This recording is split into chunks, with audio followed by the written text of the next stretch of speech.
Salut, c'est Alain de No Return pour BGP Music Live. Est-ce que tu peux présenter le groupe pour ceux qui ne te connaissent pas? Enfin, qui Alors, connaissent No pas le groupe. Return est un groupe effectivement de thrash metal depuis 1989. Et donc, on a tourné pas mal et on a effectivement 11 albums au compteur pour l'instant. Et le but est de effectivement proposer notre musique un petit peu partout depuis ces années, quoi. Et donc on a effectué plusieurs tournées avec des groupes dont on est fan, notamment comme Ark Enemy, Samael, Motorhead, etc., quoi. Il y a Steve Petit qui est de retour dans le groupe. Oui, tout à fait. Steve, qui chantait sur les albums Self Mutilation et Machinery, a rejoint à nouveau le groupe là pour ce nouvel album, quoi. Et il avait l'impression effectivement que l'histoire pour lui, No Return n'était pas terminée, écoute, on s'est retrouvés pour voir ce qu'il était possible de faire ensemble sur ce nouvel album, quoi. Moi, je vous avais vu la dernière fois au Napalm Fest, c'était une dernière nuit de Mick. Et Ouais. justement, ça m'avait un peu étonné que le groupe ait 30 ans, parce que j'avais quasiment jamais entendu parler de vous niveau communication. Ah bah ouais, mais pourtant, ouais, le groupe existe bien depuis 1989 et a sorti des albums régulièrement. Donc, du coup, il y a pourtant, ouais, toujours eu un peu de, un peu de promo et surtout des concerts de groupe qui étaient en activité, quoi. Donc, Et on peut me parler du titre, pourquoi Requiem? Parce que c'est généralement on fait ça pour un dernier album. alors, Requiem, c'est surtout c'est pas par rapport au groupe, c'est par rapport effectivement au texte et par rapport à la société, de la manière dont elle évolue. Hein, les textes qui parlent effectivement des comportements des personnes et des avancées technologiques qui sont pas spécialement et toujours positives. Donc, ça serait plus le Requiem pour notre société, notre mode de fonctionnement qui qui va pas vers des jours spécialement heureux, quoi. Moi, je vois, c'est plutôt le Requiem par rapport à l'ère actuelle qu'on vit, quoi. Parce que Exactement, c'est pas joli le exactement, c'est futur. tout à fait ça, ouais, ouais, ouais, ouais. Et ça s'est passé comment au niveau de la composition?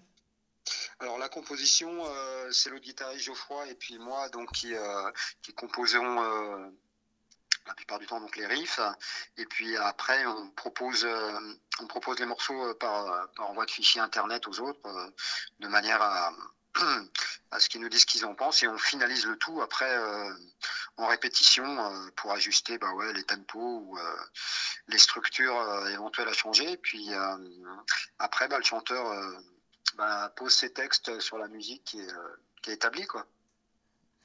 Mais est-ce qu'il y a eu un changement de méthode entre le passage de Mick à Steve?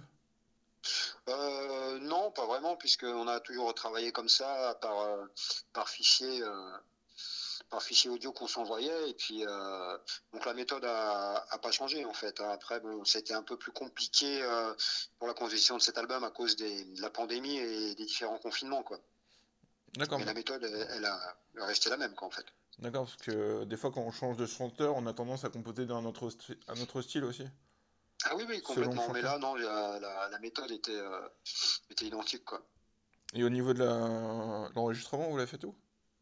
Alors l'enregistrement, on l'a fait avec notre ingé son live, Olive, donc qui nous suit en tournée depuis plusieurs années maintenant. Et donc on a enregistré la batterie là-bas chez lui et on a fait les guitares chez nous et Steve a fait son chant également chez lui. Et Olive s'est chargé du mix et du mastering, quoi. Et au niveau de la cover de l'album, vous vouliez raconter quoi? Alors pour la cover de l'album, alors il y a une double signification. Il y a déjà le fait qu'on retrouve un petit peu si tu veux, l'esprit quand Steve chantait sur Self Mutilation et Machinery. Donc ça c'est un clin d'œil plus pour les fans. Et la deuxième signification, c'est surtout par rapport au texte de l'album. Effectivement, cette femme cyborg qui est en pas très bon état, qui représente finalement un petit peu, qui est le reflet de la société où on est actuellement. Qui évolue d'une certaine façon, mais qui n'est pas effectivement de tout repos pour tout le monde. Et au niveau technologie, notamment avec la partie où notamment la désocialisation des gens, si tu veux, sur sur les sur les écrans, l'évolution technologique qui a complètement bouleversé les générations actuelles, quoi. Et donc l'idée de la pochette, c'est vraiment de montrer ça, en fait, cet aspect technologique qui est souvent mis en avant, mais qui est pas le plus heureux possible, quoi. Ouais, et aussi maintenant il y a la réalité virtuelle qui est en train de se développer. Exactement. Et donc du coup, tout ça, bon, technologiquement, effectivement, c'est une avancée, mais je pense que socialement, les gens du coup deviennent beaucoup plus individualistes et voilà, on perd en spontanéité et puis en communication, quoi. Ouais, je trouve qu'il y a une régression parce que j'ai l'impression qu'il y a de plus en plus de monde sur les réseaux sociaux à soutenir des groupes, Exactement. mais Ah ouais. pas assez au niveau dans les salles, quoi. Ah mais ça, je suis complètement d'accord avec toi. C'est ce qu'on constate effectivement au niveau des salles. Et les organisateurs nous disaient ça aussi, c'est que les gens ont du mal à venir, et même à revenir, je dirais, après l'épisode de la pandémie.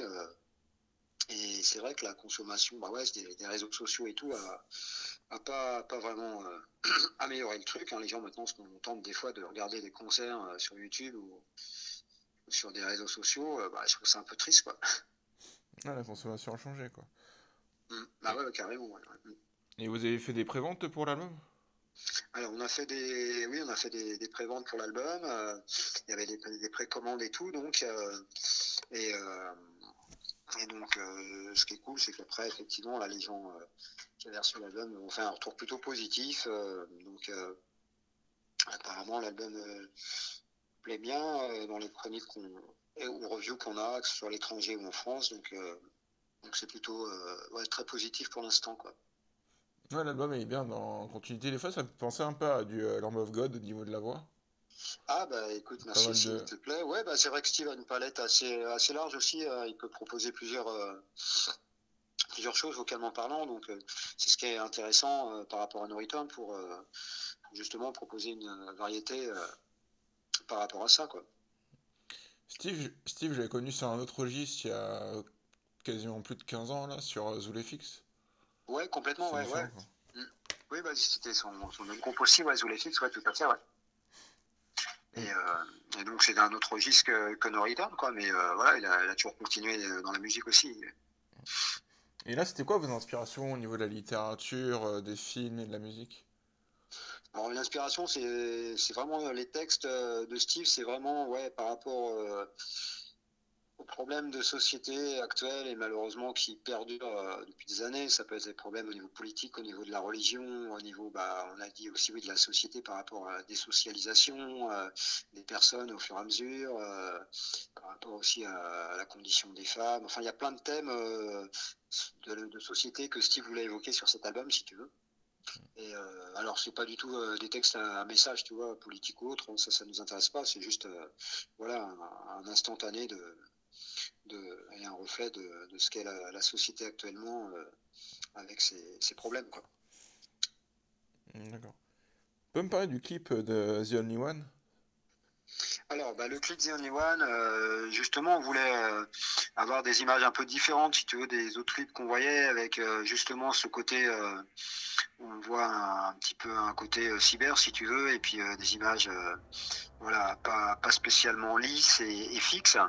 Et voilà, ça collait bien avec la musique du titre, et puis les samples aussi qu'on avait mis en avant. Donc l'idée, si tu veux, c'était vraiment de faire un mix entre tout ça et garder une certaine homogénéité, quoi, dans ce clip-là qui était le premier single pour cet album, quoi.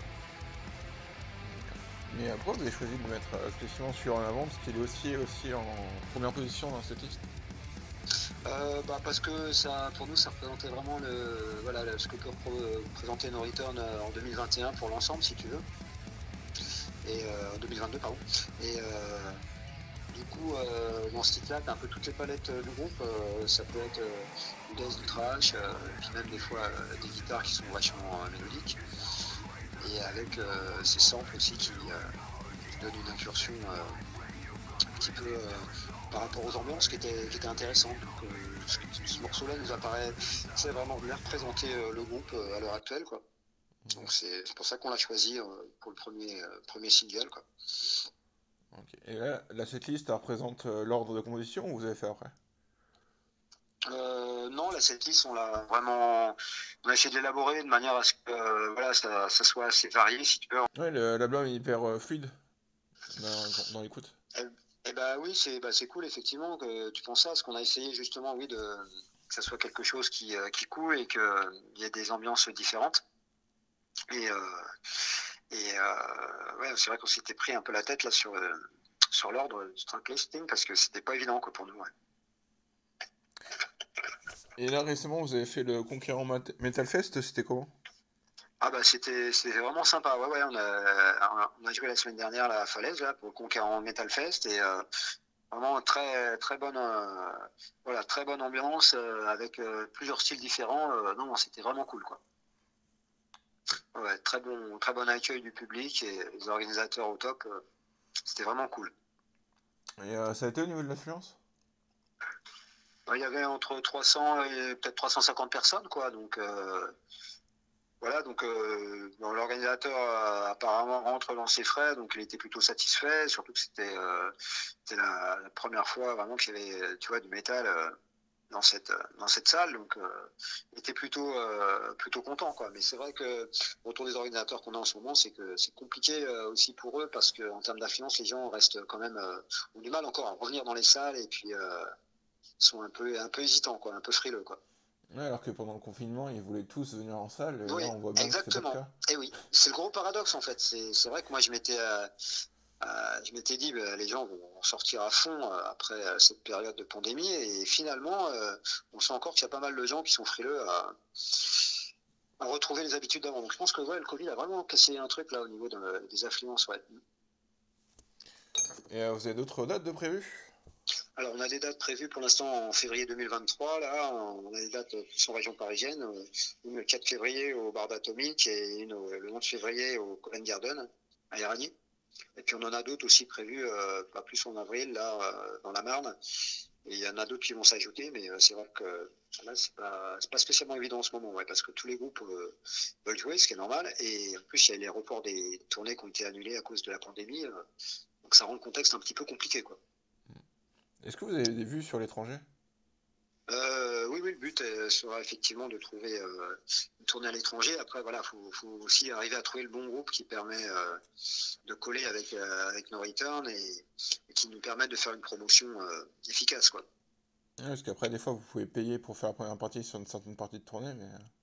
Oui, bah, de toute façon, oui, malheureusement, les tournées à l'étranger, c'est souvent comme ça. Tu es obligé de payer pour arriver à jouer sur des tournées européennes. Et c'est pas toujours évident à la fois en termes de financement. Donc c'est pour ça que le but, c'est quand même aussi déjà de trouver un groupe qui corresponde, quoi. Quitte à payer, il vaut mieux que ce soit un groupe qui puisse apporter aussi une audience et quelque chose à No Return, quoi.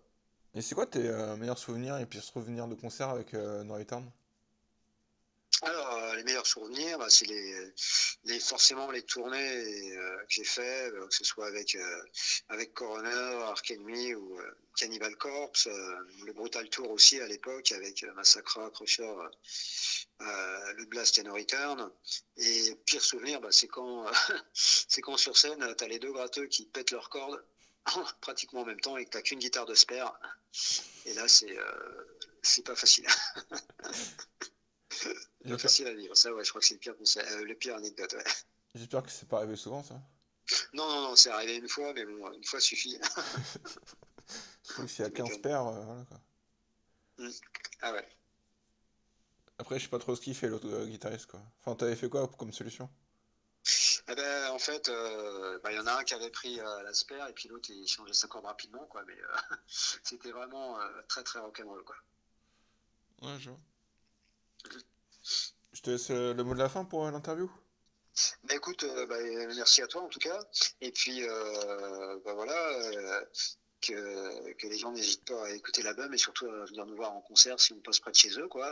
Ce sera avec plaisir. Merci à toi. Merci beaucoup, à bientôt. À bientôt. Salut. Ciao. Ciao.